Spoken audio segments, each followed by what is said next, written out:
గోల్కొండ మన రాష్ట్రం మన TV. Please subscribe Golconda TV. For more updates bell button పై క్లిక్ చేయండి.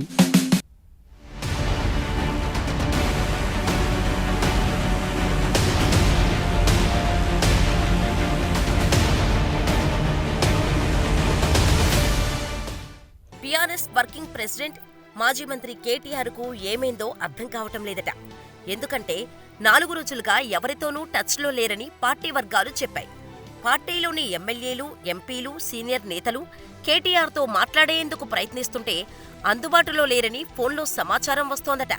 పార్టీ ఆఫీస్లోనూ లేక, ఇంట్లోనూ అందుబాటులో లేక, ఫోన్లోనూ కలవడం కుదరకపోతే మరి కేటీఆర్ ఎక్కడున్నారనే చర్చ పార్టీలో పెరిగిపోతోంది.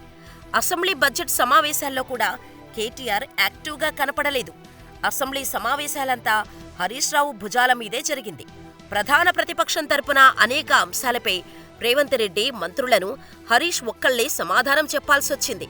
ఒకవైపు పార్లమెంటు ఎన్నికలు ముంచుకొచ్చేస్తున్నాయి, మరోవైపు అధికార పార్టీ నుండి ఆరోపణల మీద ఆరోపణలు, విమర్శలు వచ్చిపడుతున్నాయి.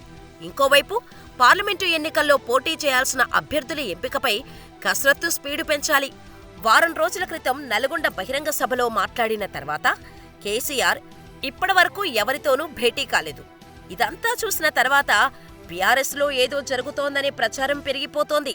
సరిగ్గా ఇదే సమయంలో కేటీఆర్ కూడా 4 రోజులుగా ఎవరితోనూ టచ్లోకి రావటం లేదంటేనే చాలా మంది ఆశ్చర్యపోతున్నారు. ఏదో పని మీద అమెరికాకు వెళ్లారనే ప్రచారం జరుగుతున్నా వాస్తవం లేదని పార్టీ వర్గాలు అంటున్నాయి. ఎన్నికలకు ముందు పార్టీలో ఇలాంటి నైరాశ్యాన్ని చాలామంది సీనియర్లు తట్టుకోలేకపోతున్నారు.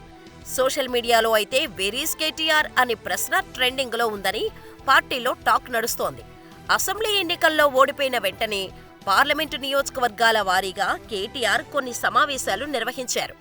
నిజానికి వాటిని అప్పట్లో పార్లమెంటు ఎన్నికల సన్నాహక సమావేశాలుగానే అభివర్ణించారు.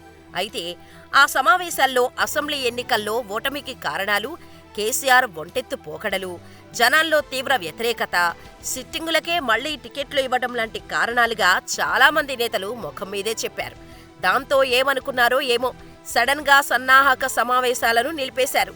మళ్లీ అప్పటి నుండి పార్లమెంటు ఎన్నికలకు సంబంధించిన సమావేశాలు జరగలేదు. ఈ నేపథ్యంలోనే కేటీఆర్ 4 రోజులుగా టచ్లో లేరన్న విషయం ఆసక్తికరంగా మారింది.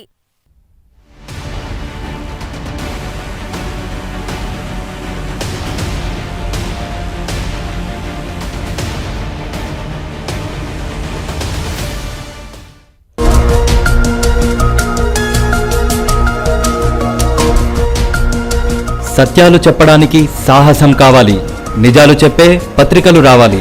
నిజం మా నైజం. మెట్రో పక్క తెలంగాణ దినపత్రిక.